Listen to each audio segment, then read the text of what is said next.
Hi, this is aep800, Module 5. My name is James Gadwood. This is the Barriers to the Web presentation. The summary, the first one, Barriers to using 2.0 in the 21st century. The one I found interesting in this one was part when I was talking about bridging the gap of the barrier, and one of those ways was using your smartphones. Every kid has one. Why not let them use it? Type of thing. They have many different um, things to help them and bridge that gap. The the readers, the podcasting, video casting, online resources, they just can utilize it so much more.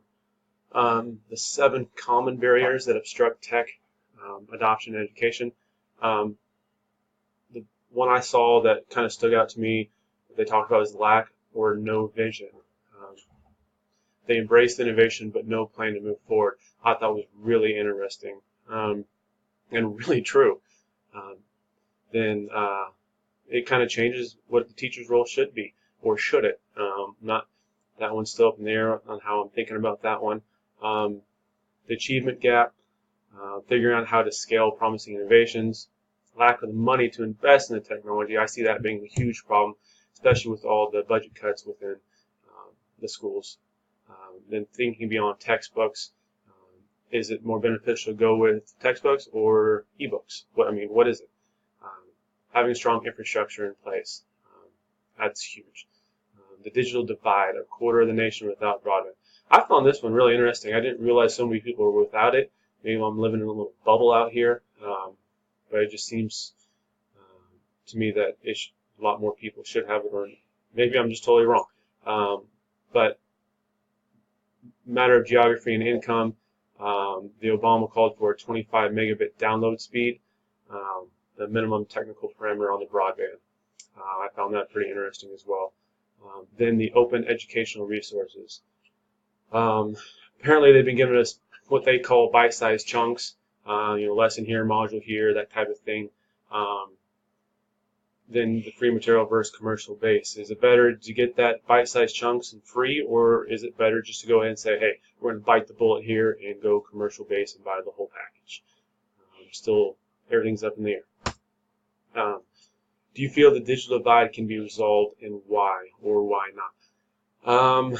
At this time, I don't think the digital divide can be resolved. Um, I feel there's far too much controversy. Too many people that come from low socioeconomics, um, they just plain cannot afford um, to be a part of it. Um, I believe our schools could play a huge role in to helping us out in this area in fighting this uphill battle. Um, Proper funding is going to be a huge part in able to battling this digital divide. So no, I believe the digital divide will remain for a long time until we make it top priority.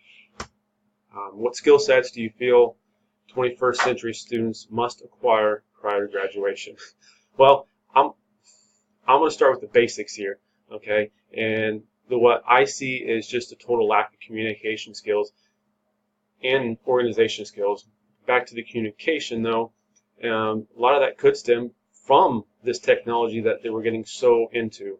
These kids do not know how to communicate well anymore because they're so, on their games or on their phones, not communicating. They're texting and all this. So proper person-to-person, one-on-one communication skills, organization skills, and just the basics of taking responsibility for themselves.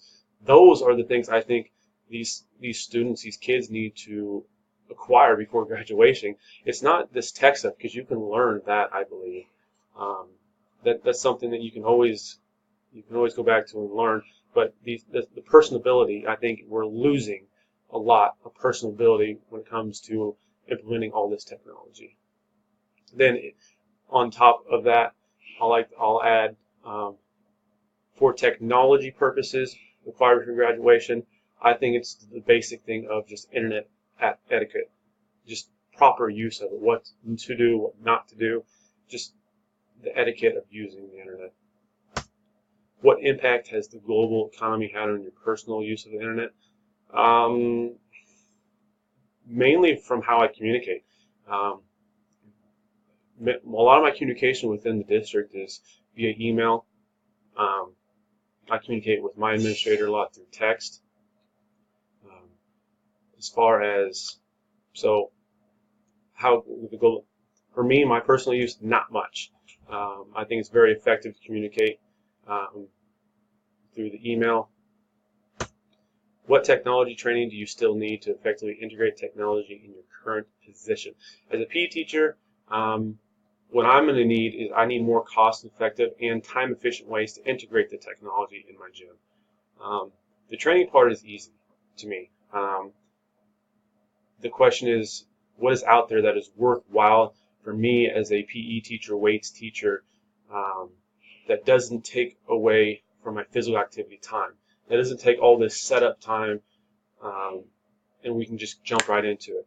And I went to a conference this last week where they've kind of developed something in this area to where we can be effective and the kids can get motivated through this technology piece. And I really hope that my school can come through and we can be kind of almost one of the pilot schools for it. But that's one way, that's one thing I need to effectively integrate technology in my position. I feel that the technology now that's out there for my PE just takes too long. It takes away from what I want to get done in my PE classes, which is the physical activity, the training, the teaching the kids about proper ways to exercise. Is your school or district equipped with 21st century technology? I believe we would be, and we might be in the near future. We're currently trying to get a bond passed in our town to build a new school. And if that happens, I believe we'll go all out and we'll get 21st century ready. As of right now, I think we are as much as possible 21st century ready or equipped with technology. When we have the security systems, we have one-to-one with our students, we have internet access. Our administrator is great at giving us the things that we need and listening to us and trying his best to get us what we need to be successful in the classroom. The advantages of innovative practices in schools: efficiency, the ability to teach more effectively and efficiently while reaching every student's need. I think that's huge. If that can't happen with the technology, then you don't do it. That's just what I believe. Socially, disadvantages do you see? Well, like we talked about previously, the socioeconomics, just the kids that can't afford, the families that can't afford, and to stay up to date with all the technology. Then the learning curve. With teachers and with students, there's a huge learning curve when it comes to technology and how to use it.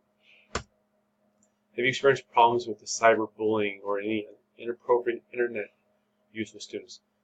Yes, very few. Usually about 2 or 3 a year, and